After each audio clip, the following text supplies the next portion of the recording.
Have you ever noticed some people walk into a room, and even before they speak, people take them seriously, not because they're richer, not because they're louder, and not because they're trying to look important, but because something about their behavior quietly says, "I respect myself." Noir noticed that too.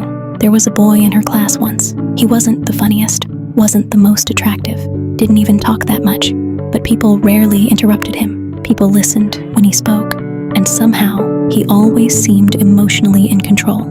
At first, Noir thought it was confidence, but later, she realized something deeper. People don't only judge you by your words, they judge you by your habits, the way you respond to messages, the way you handle disrespect, the way you speak about yourself when nobody compliments you, the way you treat your own time, because habits are repeated signals, and repeated signals slowly become identity. Psychology calls this behavioral consistency. Your brain constantly looks for patterns to decide, how does this person see themselves? And strangely, other people usually treat you the way your habits teach them to. For example, have you ever met someone who apologizes for everything? Sorry for texting. Sorry for asking. Sorry for existing. At first, it sounds polite, but over time, your brain starts associating them with insecurity. Because excessive apologizing unconsciously signals, my presence is a burden, and people slowly start treating them like one. Not always intentionally, but psychologically, humans mirror energy.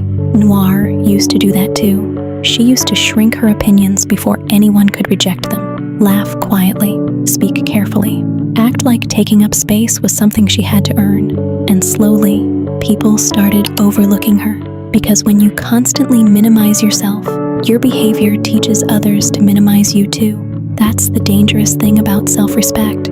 Most people think it's internal, but it leaks into behavior constantly, in your posture, your boundaries, your eye contact, your standards, even your daily routines, and your brain notices those patterns in other people instantly.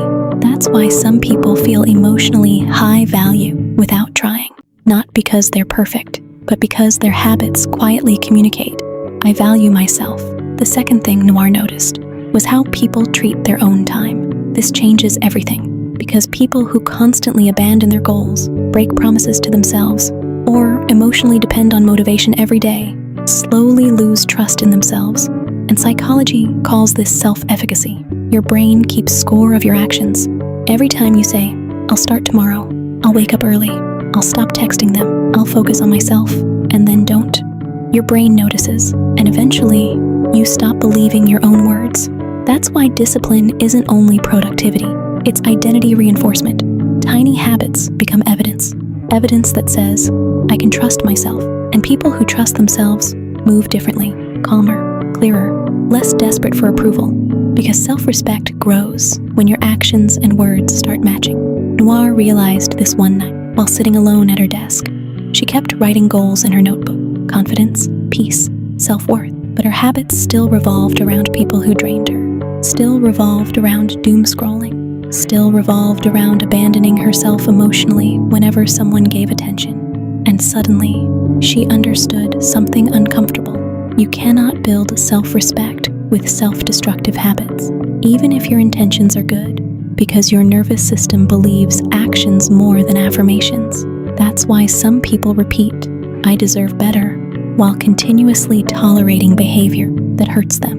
And over time, their brain learns a painful pattern. This must be what I deserve. Psychology calls this reinforcement conditioning.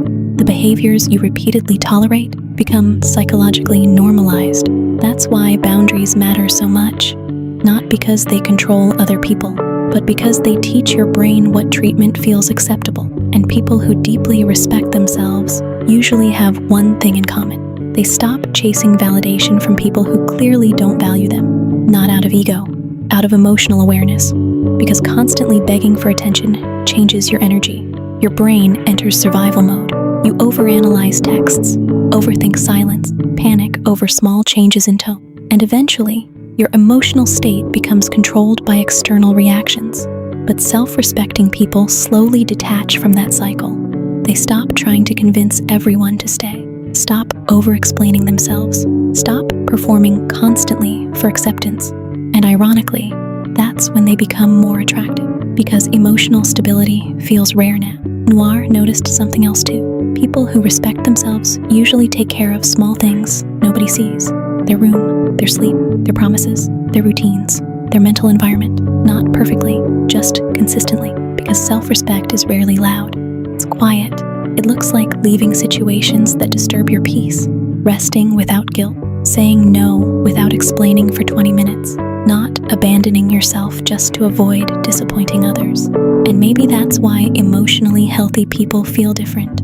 Their habits create emotional safety inside themselves, and humans are deeply drawn toward people who feel internally stable, because most people are exhausted from pretending to be okay, pretending to be confident, pretending not to care.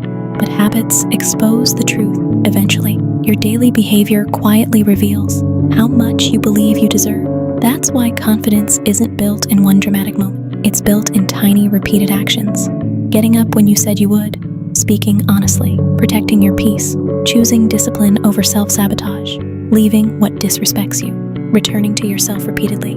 Tiny habits, tiny signal, tiny decisions. But together, they shape identity. Noir understood that slowly. Self-respect wasn't hidden somewhere deep inside her waiting to magically appear. It was being built or destroyed through her habits every single day. And maybe that's the real psychology behind confidence. People don't just listen to your words. They listen to the patterns your behavior repeats. So pause for a second. If someone watched your habits for 1 week, what would they think you believe about yourself? That you value your peace, your time, your energy, or that you've been abandoning yourself quietly for approval? Because your habits are always communicating something to other people and to your own brain. Stay curious, and if you want more videos decoding psychology, emotional intelligence, human behavior, attraction, and the hidden patterns shaping your life, welcome to the Noir Psyche.